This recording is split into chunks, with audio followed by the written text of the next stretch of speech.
Cordial saludo. El día de hoy vamos a ver clases de direcciones IP, ¿no? Las clases de direcciones IP es importante trabajarlas y reconocerlas porque existen varias clases de IPs y según su clasificación tiene una razón de ser. ¿Qué nos permite la clase A? Conectar muchos hosts, un gran número de hosts comenzando desde el bit 0.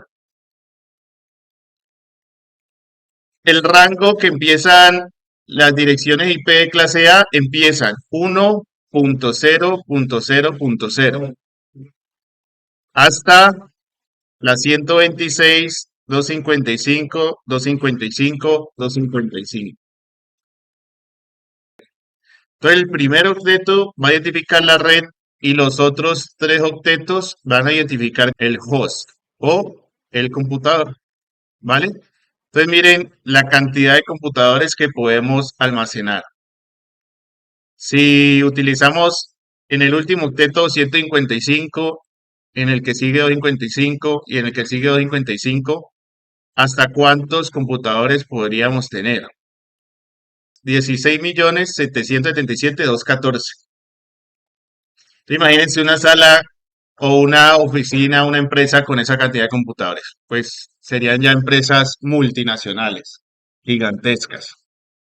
La clase B es una clase diseñada para redes medianas, comenzando desde el bit 10, ¿vale? Desde el bit 10.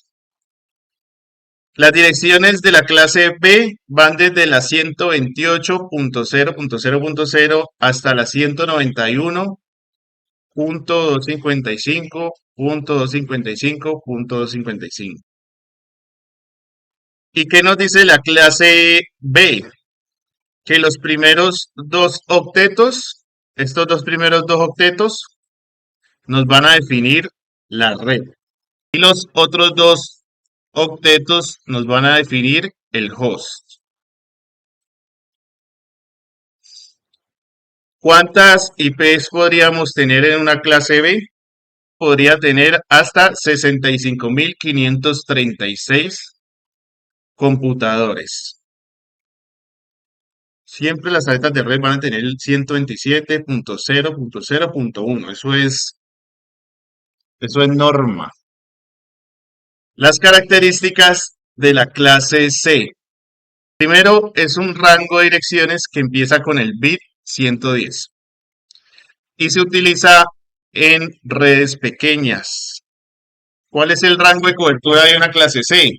Empieza en la 192.0.0.0 y termina en la 223.255.255.255, ¿no? Entonces la clase C, mire que la utilidad es para, ¿dónde la aplicamos? En organizaciones pequeñas, en casas u oficinas, pues, de una red LAN. ¿Y cuáles son las ventajas de una clase C? Pues tener un control más fácil y una administración simplificada de entornos limitados. ¿Qué nos define la clase C? Que los primeros tres octetos van a ser para la red y el último octeto va a ser para el host. ¿Cuántas computadoras podemos tener en una clase C? Entonces, en esa clase C podemos conectar hasta 254 computadores. Y hay unas clases que son la clase D. ¿Para qué se utiliza? Para multicast. ¿Qué es multicast? Empieza en el bit 100, 1110 y abarca las direcciones desde la 224.0.0.0 hasta la 239, 255, 255. ¿En qué caso se utiliza? Cuando son servicios de qué? De streaming de video o audio. Entonces, ¿qué permiten esas direcciones clase D? Transmitir a múltiples destinos, de manera que simultánea. Esa es la definición de esa clase D.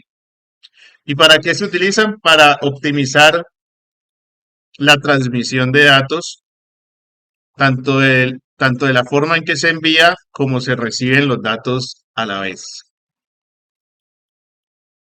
Y por último está la clase E. La clase E va de la 240 hasta la 255.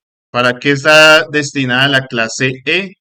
Para temas de investigación y experimentación de redes. Empresas que trabajen con redes, que hagan tareas de investigación o experimentos, trabajan con esta clase E. Por lo general, esta clase E no se asigna, miren aquí, no se asigna en redes estándar, no se asigna en redes estándar. O sea que si usted la asigna, probablemente lo que pasa es que no le funcione, ¿vale? ¿Y para qué su importancia dentro de las redes? Para tener avances de nuevas tecnologías, para investigar protocolos de redes, etcétera, etcétera. Sí, es un campo investigativo frente a aspectos tecnológicos. ¿Para qué es importante nuevamente estas clases de IP? Primero, para segmentar las redes.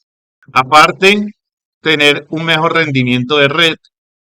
Si segmentamos las redes, el rendimiento de la red va a ser mucho mejor.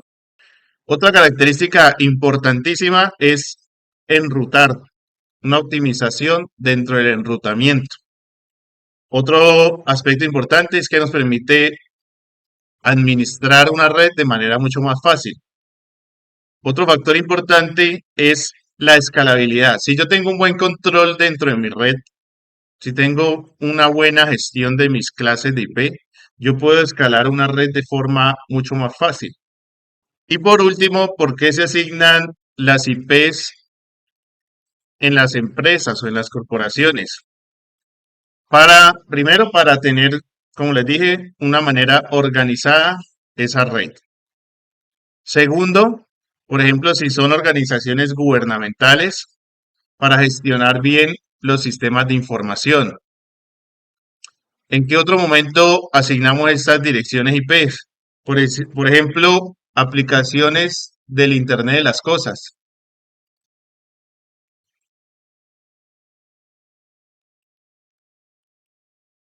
Miren la cifra. Entonces, mire toda la proyección que tienen las direcciones IPv6. Esas son las clases de IP que existen.